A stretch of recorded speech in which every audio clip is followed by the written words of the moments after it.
பாடசாலைக்கு திருவிழிலே போனார்கள். திருவிழுக்கு பின்னால் சிஐடியினர் துரத்தினார்கள், பயமுறுத்தினார்கள், கொல்லுவோம் என்றார்கள். நாங்கள் பயப்படவில்லை. வீட்டிலே பக்கத்து வீடு கோட்டாபையுடைய வீடு, அந்த வீட்டிலே வாழ முடியாமல் இன்னொரு ரகசிய வீட்டிலே நான் வாழ்ந்து கொண்டிருந்தேன். ஏன் நான் இதை சொல்லுகிறேன் என்றால், நாங்கள் போன பிறகு உங்களுக்கு தெரியும் தபால் வாக்கெடுப்பு வந்தது. தபால் வாக்கெடுப்பு ரவுஃப் ஹக்கீம் அறிவிக்கிறார், மனச்சாட்சிப்படி வாக்களியுங்கள் என்று அறிவிக்கிறார். ஒரு கட்சியுடைய தலைமை, இந்த சமூகத்தை வழிகாட்டுகின்ற தலைமை, நீங்கள் யாருக்கு வாக்களிக்க வேண்டும் என்று தைரியமாக சொல்லுகின்ற அந்த தைரியம் இல்லாத தலைமையாக இருந்தார். நாங்கள் சொன்னோம் மைத்திரிக்கு வாக்களிங்க என்று அந்த தேர்தலிலே அந்த போஸ்டல் ஓட்டிலே வாக்களிக்குமாறு தைரியமாக சொன்னோம். அதன் பிறகு நான் வந்து 3 நாட்களுக்கு பிறகு அவர் வருகிறார். வந்து என்ன அறிக்கை விடுகிறார்? எங்களுக்கு விருப்பமில்லை, ஆனால் நாட்டு முஸ்லிம்கள், கட்சி போராளிகள், கட்சி உயர்வுடம், கட்சி தொண்டர்கள் சொல்லுகிறார்கள் மைத்திரியோடு சேருமாறு, எனவே நாங்கள் போகிறோம் என்று அறிக்கை விடுகிறார். என்னுடைய சகோதரர்களே, மைந்த வென்றிருந்தால் ரவுஃப் ஹக்கீம் தப்புவதற்காக, தான் தன்னுடைய தலையை காப்பாற்றுவதற்காக, தன்னுடைய பிள்ளைகளை பாதுகாப்பதற்காக, தன்னுடைய சொத்தை பாதுகாப்பதற்காக, தன்னுடைய தலைமைத்துவத்தை பாதுகாப்பதற்காக முழு முஸ்லிம்களையும் பணயம் வைத்துவிட்டு, இந்த மக்கள் தான் என்னை போக சொல்கிறார்கள் என்று, கட்சி தொண்டர்கள் தான் போக சொல்கிறார்கள் என்று மைந்தவுக்கு காட்டிக் கொடுத்து விட்டு போனார்.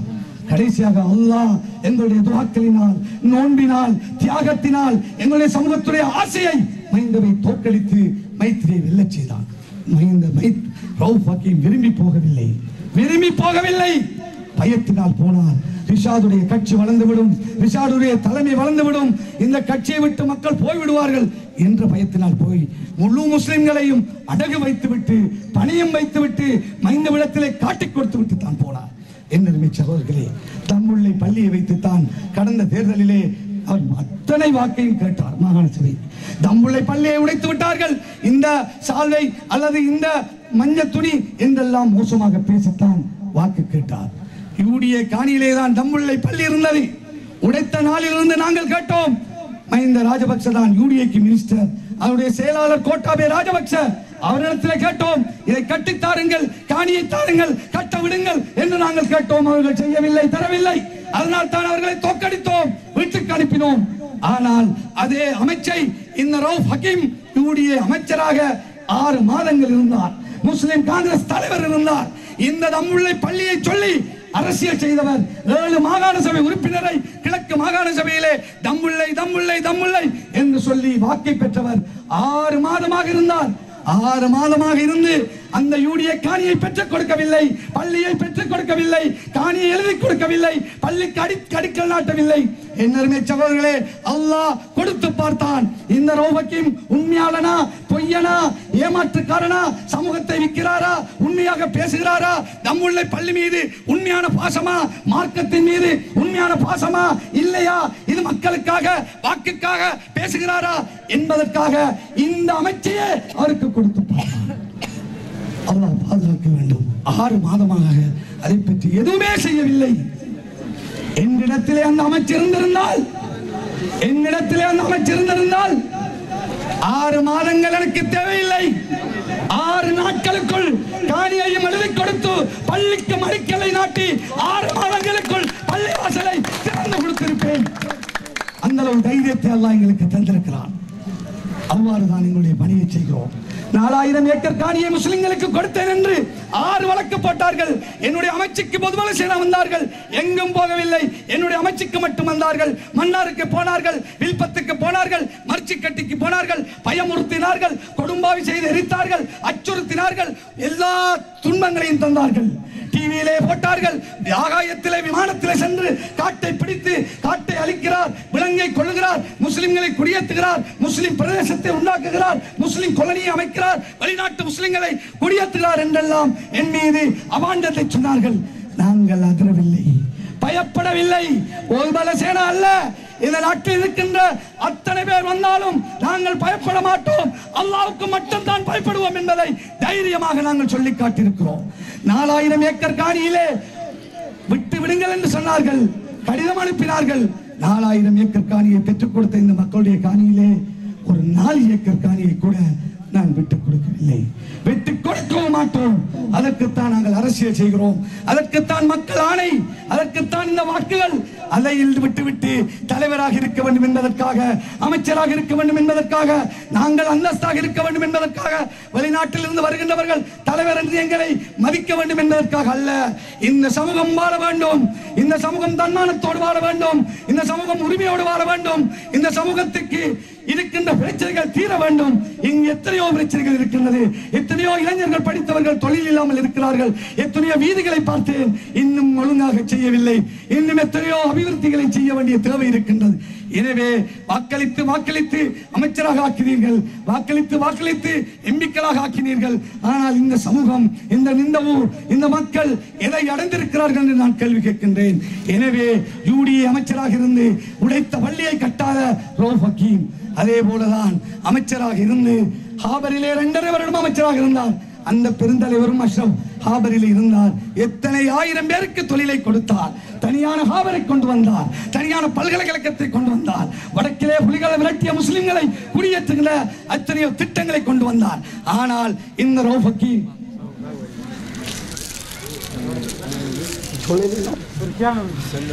எத்தனையோ முஸ்லிம்களை குடியேற்றுகின்ற பணிகளை செய்தார்.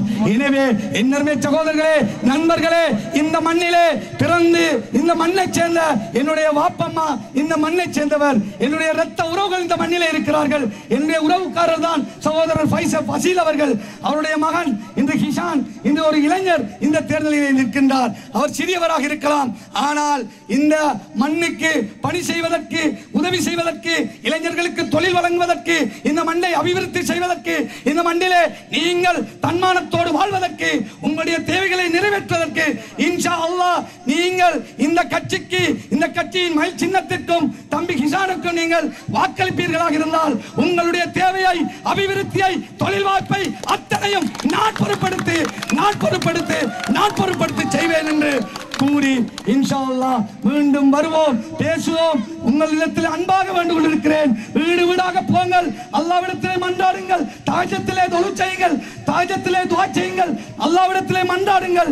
இந்த கட்சி இன்று செல்லுகின்ற பாதையிலே, ரவுஃப் ஹக்கீம் போகின்ற பாதையிலே இந்த சமூகம் போகமாக இருந்தால் இந்த சமூகம் ஆபத்தை அடைந்துவிடும், இந்த சமூகம் நாசத்தில் விழுந்துவிடும். இந்த சமூகத்தை காப்பாற்றுவதற்காகத்தான், இந்த சமூகத்துக்கு நல்ல தலைமைத்துவத்தை கொடுப்பதற்காகத்தான் நாங்கள் இந்த கட்சியை உருவாக்கி அல்லாஹ்வுடைய உதவியினால் மஹிந்த ராஜபக்சவை வீட்டுக்கு அனுப்பி மைத்திரியை ஆட்சிக்கு கொண்டு வந்து இன்ஷா அல்லாஹ் நமது சமூகம் தன்மானத்தோடும் தைரியத்தோடும் உரிமைகளை பெற்று, தேவைகளை பெற்று, தொழில் வாய்ப்பை பெற்று கௌரவத்தோடு வாழ்வதற்காக எதிர்வரும் தேர்தலிலே 11 ஆசனங்களோடு வருகின்ற பிரதமர் ரணில் விக்ரமசிங்கவை நீங்கள் எங்களுடைய சமூகத்தின் பாதுகாப்பை, அபிவிருத்தியை, தொழில் வாய்ப்பை அத்தனையும் தர வேண்டும் என்ற உடன்பாட்டோடு அவரை பிரதமராக ஆக்க நாங்கள் முயற்சி செய்வோம். எனவே நீங்கள் ஒன்றுபடுங்கள். நீங்கள் யானைக்கு வாக்களித்தால் வேறு இனத்தவர்கள் தான் எம்பி ஆவார்கள். இந்த ஊரிலே கேட்கின்ற இந்த இவர்களால் வெற்றி பெற முடியாது. இவர்களுடைய வாக்கள் குடைந்து விட்டது. சாஞ்சமரிலே மக்கள் வெல்லம், மருதமுனையிலே மக்கள் வெல்லம், இந்த ஊரிலே மக்கள் வெல்லம். இன்ஷா அல்லாஹ் ராவ் வந்து பாருங்கள், சம்மாந்துறையிலே எல்லோரும் இன்று அணியணியாக திகழ்கிறார்கள். எனவே புத்துவிலுக்கு போக போகிறோம். எஸ்எஸ்பி மஜீதோடு மக்கள் வெல்லம்.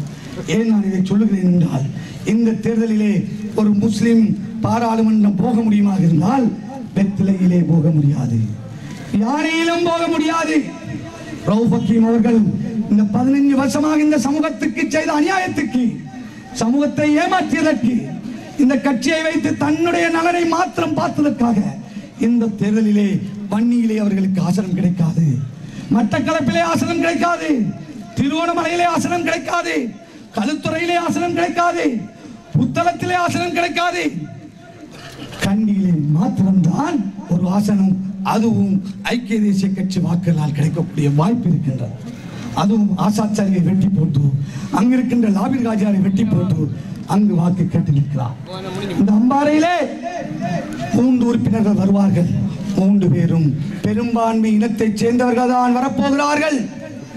எனவே நீங்கள் யாரும் யானைக்கு வாக்களித்தால் நாளை அல்லாஹ்விடத்தில் பதில் சொல்லியாக வேண்டும். எங்களுடைய மக்கள் காங்கிரஸ், உண்மையான காங்கிரஸ், மக்களுடைய நலனை கொண்ட காங்கிரஸ், அஷ்ரஃபுடைய பாதையை நோக்கி பயணிக்கின்ற காங்கிரஸ், அஷ்ரப் கண்ட கனவுகளை அடைவதற்காக தைரியமான தலைமைத்துவத்தோடு இஹ்லாஸோடு அல்லாஹ்வை தவக்கல் வைத்து பயணிக்கின்ற இந்த காங்கிரஸிலே 10 பேரும் கலிமா சொன்னவர்கள் போட்டிருக்கிறார்கள். யார் வென்றாலும் அவர் இந்த சமூகத்துக்கு பணியாற்றக்கூடியவராக இருப்பார்.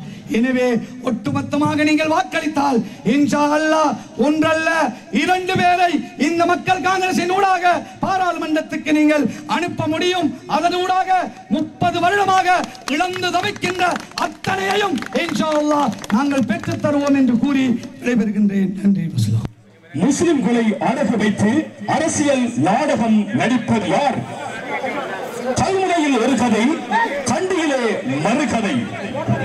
இனியும் நாங்கள் ஏமாறப் போவதில்லை. எமது சின்னம் மயில் என்று உரத்த குரலில் உரையாற்றி சென்ற பாராளுமன்ற உறுப்பினர் மாண்புமிகு அமைச்சர்